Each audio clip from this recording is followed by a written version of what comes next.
Hello, my friends. It's a beautiful day in America. Happy July 4th. Hope you are planning ahead for a beautiful day celebrating with your friends or family or however special way that you celebrate. We've got some plans. Of course, it's my mother's birthday as well. So happy birthday, America. Happy birthday, Mama Govea. We're going to celebrate with her. My brother Joey, I learned this morning, brought her coffee in bed. And so her day is off to a good start. I hope yours is as well. And today I was thinking about what to talk about on our morning walk and talk. And I was looking around on the interwebs, watching what other people were posting for this beautiful holiday that we have. And the word that, of course, we talk a lot about today is freedom. And the White House posts their message, and the Hollywood types post their message, and the politicians post theirs. And I asked myself if people really spend much time thinking about that word or what it means, because it gets thrown around very regularly. And this morning I saw a post from Anna Navarro. And Anna Navarro was in the news recently. I think she's a CNN person or one of these online commentators. And she was a while ago talking about abortion, and she was very upset about Roe versus Wade being overturned, and part of her argument was that abortion was necessary because sometimes you have people that are born with disabilities, people born with Down syndrome, people who have mental or learning or physical disabilities that make it a little more difficult to care for them or things like that. And she was saying that she has somebody with Downs in her life, as of course many of you know I do. She was saying you don't realize how hard it is, and basically implying that abortion was a good remedy to remove those people from your life because they are too much work or they're too burdensome or something to that effect. And it was a very offensive statement, and a lot of people were very sort of grossed out by that, myself included. And so that made a lot of the waves. We're going to turn around. There's a leaf blower back there. So Anna Navarro was very aggressive with her anti-Roe versus Wade position, very upset that it got overturned, and she was arguing that it should still be allowed because without abortion, we are left with less than ideal people, or people that are too difficult for her to care with or something. I don't know what her argument was. Joey's an absolute blessing in our lives, and I think it was a pretty shocking statement from her. But she was out again today on Twitter saying that this entire day is hard to celebrate because for her, freedom has been seized away. And how can you celebrate freedom on the 4th of July when the right to abortion, that constitutional protection, as she says, was stripped away from us? So it's sort of a somber day. It's a day of mourning rather than a day of celebration. And she said that it was difficult to celebrate that freedom, right? What does freedom mean? So I was thinking a lot about freedom and the different distinctions between government sort of mandated rights or privileges or benefits that I think people interpret as freedom. If you get a certain allocation of something, whether it's healthcare or property or universal basic income, or in this case, unfettered access to abortion or whatever, those are sort of the government taking the pie of freedom, which is limited and finite, and they're divvying it up to people in a way that one political party deems to be fair and reasonable and justifiable. And so they say that as a result of what the Supreme Court has done recently, that their piece of that freedom pie is being taken away. There's only so much freedom and there's only so many constitutional rights or whatever. And then now that is being extracted from them because the government, according to this worldview, has an affirmative duty to go out there and encourage everybody to have, I guess, an equal piece of the pie. Whereas there's a different sort of conception of freedom where it's, the government just kind of stays out of your way. It's this idea of enumerated powers that we have given the government these very limited responsibilities to attend to, because if we don't limit them, what ends up happening in the name of progress is a watering down or an elimination of those liberties or of those freedoms. And so it's sort of it's an entirely different worldview. And I hear a lot of people, not recognizing that the consequences of the Supreme Court, of Roe, of Dobbs, it's a return to that base layer that actually, is giving more people more freedom to govern themselves in a way that's in alignment with their values, right? It's taking this issue away from 9 judges who created a legislative framework out of thin air, and they're resetting the baseline. They're saying this is the issue, this is the appropriate layer on which it should be addressed, and they're returning it back to the states. Now, for many people, right, that's an erosion because their piece of the pie feels like it's getting smaller, and that leads to consequences in the political discussions that we have. So as we hear more and more about this, I always like to think about what's the next question that you would ask to people, like to the politicians who are out here with their freedom statements. Explain that. What are you talking about? Your freedom is being stripped away. And a lot of people on the right, I think they should be able to explain this also. What does that mean? What is the follow-up question? Now, there was actually an incident on this. I think Candace Owens was on the Joe Rogan show some time ago, and he sort of asked her that question, and she kind of flubbed it, And I think that it can be hard to articulate, especially on the fly. But what we've seen over the last several years has been extremely, extremely dynamic in terms of the changes that we've seen and the impacts on freedom. But some people, right, we saw it, I think, most explicitly with COVID.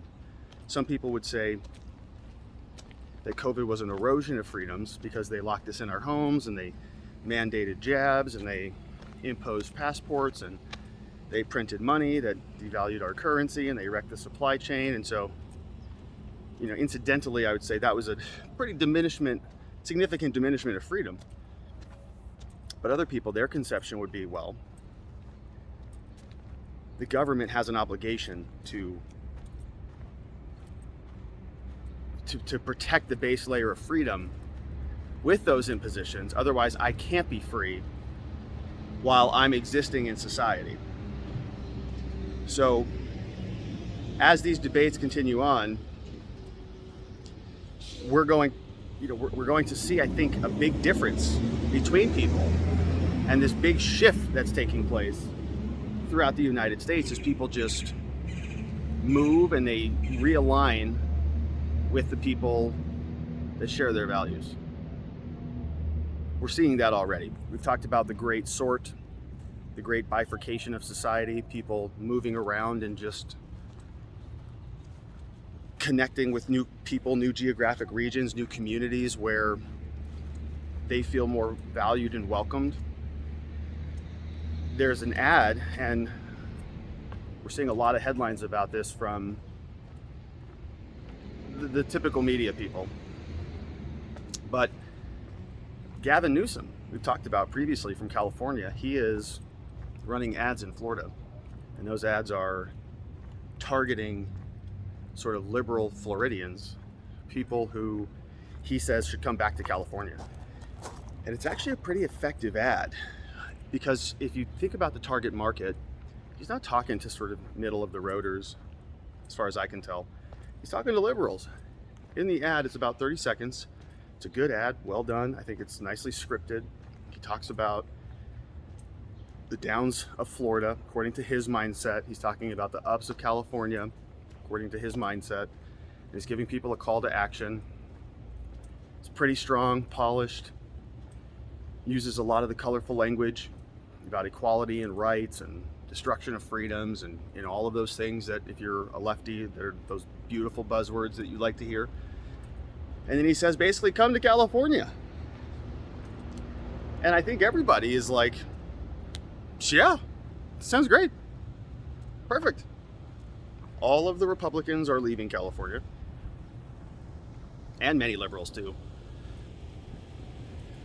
So it's like this big filter is being applied in a way that I think the liberals in California got to be happy about, right? They're like, get rid of all these conservatives. All of the conservatives are going to be happy in their new home in Florida. Then we have Gavin now going to Florida and pulling their liberals back to California. So it's like the states are picking teams.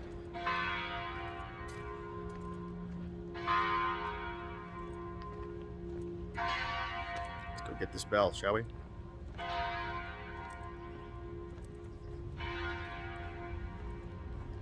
It's pretty quiet down here today. This is down right near downtown Phoenix. And there's a church here. I think it's an Episcopal church. That was the bell that we just heard. So we'll walk down Roosevelt. Might get little cars. But this great sword is continuing on. And, I don't necessarily think it's a bad thing. People want to live in places where they can get access to abortions, or they can, get those social services. If they want, universal basic income or whatever, the states can provide those, no problem. People can resort, they can move to different locations, connect with their tribes. I don't think that's necessarily a bad thing. And that looking like it's already happening. The Democrats will concentrate in one state. The Republicans will concentrate in another. I mean, they're already doing that, but to a greater degree. And we'll see whether or not there is outcomes that vary based upon the policies that are put in by these operations. I mean, I think you can take a look at Florida and take a look at California,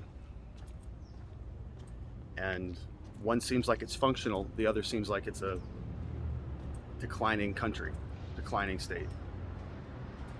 And we'll see what happens. I know they have a budget surplus, and they're talking about spending a lot of that money, sending it all over the place to different people who need it, inflation credits and so on and so forth. And so that should be very interesting. But Gavin Newsom, his strategy is different. He's sort of going on a full attack against the Republicans, going into Florida, also going into Truth Social and many of these websites to, I think, go on the offensive much more than the other Democrats. I think he sees the writing on the wall. I know he's got an election coming up in 2022, but these are the kinds of guys that I think are scary, and gals, right, if there are any, that are scary for the Republican chances at winning in 2024 if they go with Trump. Because you might get somebody who's shiny and new, at least new to America, who gets out there and just talks about literally nothing and wins, because it's just more of a polished approach. And that's what a lot of people want to see these days. And we basically saw that with Barack Obama. Hope and change. Do you remember that? That's all we heard. And I was in, when was that? I was taking the LSAT right before I was about to go to law school. I'm going, what is happening right now? This guy's not saying anything. And everybody loved it. So, people can, I think, buy into some of that stuff. And Newsom, for all his faults and all of his, French laundry bullshit, we can see how people, right, they can spin a good yarn and they can convince a bunch of people to vote for him. Let's get a little 4th of July action here. God bless America. Everybody's walking around getting some air in before it gets a little warmer today. So Newsom will continue that. I also saw out some interesting headlines and stories from the J6 committee. Newsom is, of course, not involved in any of that. But there's this, it feels like the foundations are being laid for, sort of a big, strong anti-Trump assault. I think Newsom and many people are a part of this. Like big alternatives to him sort of being laid out. But Kinzinger and Cheney, right, all of these people I talked about yesterday, they were out hitting the airwaves. And Kinzinger is really being aggressive with it still, in a way that's even more so than usual. He's on Twitter and he's defending Cassidy Hutchinson, calling her courageous and saying nobody else is out there testifying the way that she has, blaming people, saying that if you fault her for any of these small errors, that's on you. This committee is totally legal and totally valid. And I'm really honed in on these arguments because I'm trying to understand how they justify it. And he posted a tweet thread this morning where he was talking about why it is in fact a valid operation, why this all is okay. He said the Republicans had their chance to put people on the committee, they didn't, and they pulled their people off. But then Kinzinger and Cheney volunteered to go on there. So now they're on there, and that's what makes it valid. And he said, and then the Republicans just cried like little weenies, and they took their ball and they wanted to go home and blah, blah, blah, right? So he's now saying Cassidy's amazing and the committee is completely legitimate. And we're seeing this argument now go to even Liz Cheney and other people on the committee. I mean, they're all sort of fighting back against almost even their own framework that they've set up for themselves. So here's an example. So Kinzinger is out there now saying that he can't believe that Liz Cheney is in trouble politically, saying that her primary is coming up and she's like down in the dumps and she might lose. And so he's sort of undermining the electoral process in Wyoming, right? He's saying, I can't believe that she's being allowed to be smeared this way. Here she is. He was on ABC, I think, saying here she is, an honest, credible person who's working really hard, and she's still down in the polls. Why? Because of the smears. Why? Because of the response from the Republicans. And this echoes the same thing we talked about yesterday, where Schiff was saying that Trump's lawyers are putting pressure on the witnesses that are being called before the J6 committee. So do we see what's happening now? Right, they're not getting the results that they want out of this committee. Nobody cares about it. Right? All of the polls show, even MSNBC and Chuck Todd and ABC or NBC, they're all out there now saying, man, this is just not really working all that well. And so they've got to do something about it. Yesterday we talked about Schiff. Schiff was the guy who was out yesterday aggressively talking about the committee seeing their witnesses face public pressure from Trump. We saw that they were saying they were essentially sharing lawyers. Now Kinzinger is saying that they are sort of mispressuring the political process via Liz Cheney. We saw previously that they were saying Tony Ornato and the Secret Service, Raskin and Cheney, were saying that both of these guys were maybe less than honest because they worked for Donald Trump. And, the question, of course, is why are you presenting all of this evidence if it's so bad? If none of it is honest and accurate, then why did you put it in your little teleprompter there and read it to the American people if it was not going to be accurate and not going to be legitimate? Well, I think part of the problem is they didn't think that a lot of this was going to stick, or they thought it was going to stick, but maybe not under the regular scrutiny that it has come under. I can't understand how they put Cassidy up there to talk about that lunge statement if they didn't have that backed up by Tony Ornato. And I mean, they really didn't, because Tony is now the subject of their wrath.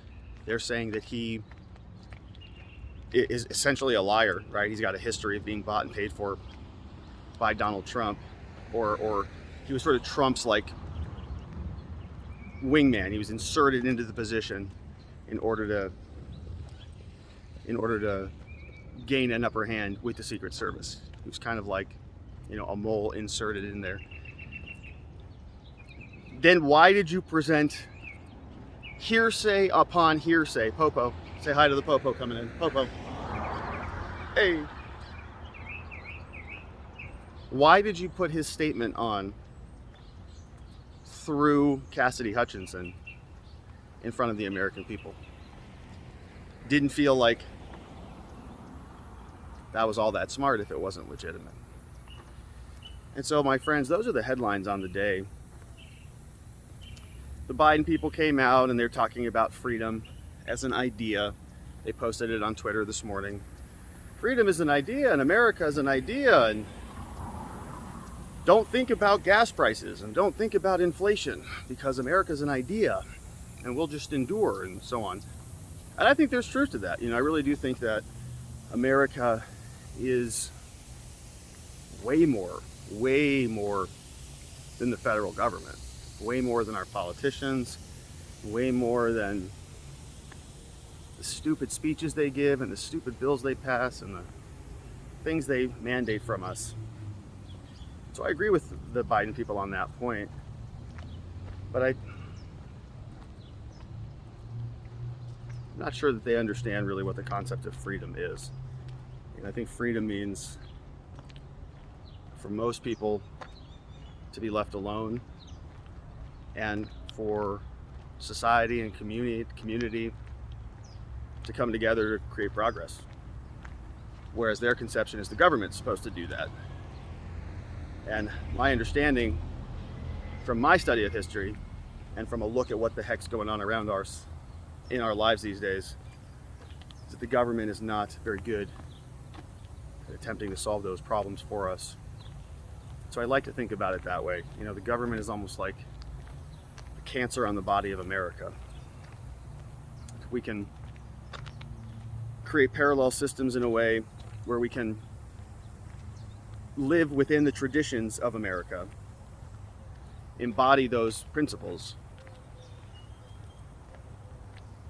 without the federal government putting their big fat ugly thumb on us all the time. I think that's a good thing, right? And I think that we are seeing that. You're going to even see the states start to push back. We talked about this with Missouri and some of the other states, just telling the feds to basically get bent. You know, we're not going to play those games with you.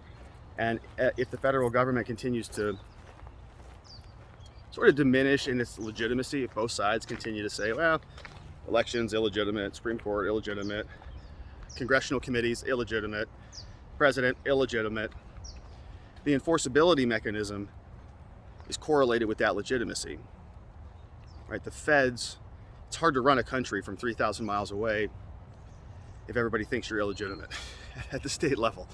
So, right, legitimacy is tied to enforceability, and if there's no legitimacy, they're going to have a difficult time with enforceability, which is not a bad thing. So, you know, I think just as a natural consequence of their failures, we're all going to be more free, and America's going to be a better place because of it. Doesn't mean that we can let up, doesn't mean that we can stop having these conversations and things will just naturally get better. But I do think that the more the people who are doing the oppression, who are doing the extortion of our liberties, the more that their hubris continues to keep them flying closer to the sun, the harder they're going to fall. I think we're basically seeing it right now. Doesn't mean it's not going to be scary.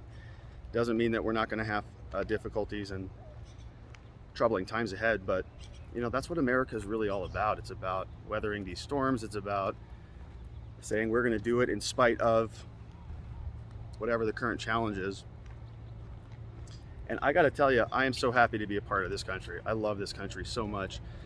I think about it a lot, and that's why I get so mad and fired up on the show when I'm watching people dump all over what brought this country to where it is in terms of protecting, the liberties that we deem to be natural and God-given. When they start limiting our ability to speech and limiting our ability to speak and to associate and to use our private property and to petition our government for a redress of grievances and all of these things, I'm very upset about it, because I know what those things have afforded me. I can feel it. I can see it. I can see the situation that I was born into with my single mother and 3 boys, and where our lives have come to now. And I know that a lot of that would not be possible if it were not for many of these liberties. Many other countries would not allow this type of, I think, progress, and even more specifically to me specifically, right? Starting a YouTube channel and speaking out. There are other parts in the world where you cannot do this stuff. Where you can't just start a business. You can't just open up a law firm. You can't just decide we're just going to start helping people, where that's a lot more of a difficult task. So I'm very grateful for this country. And I love what it stands for, and I love the people here. And I have been fortunate enough to travel around different parts of the world, and I know how special this place is. That's why I care so dang much about it, and I know you do too. So we'll continue to have these conversations with each other, my friends. It's a beautiful day here in Arizona. It's America's birthday. It's my mother's birthday. It's a great day to celebrate, to relax a little bit, to spend some time with some friends and family, to eat some delicious barbecue, have an adult beverage or two, and reflect on freedom and reflect on what it means to be an American and how we can continue to persevere in light of these challenging times that our government has dumped upon us. But we'll get through it. We always do. And I appreciate your support here. I'm so grateful that we have this forum on which we can connect. And I hope that you're having an amazing day connecting with people here, offline, wherever you do that. Have a great day, my friends. Happy July 4th.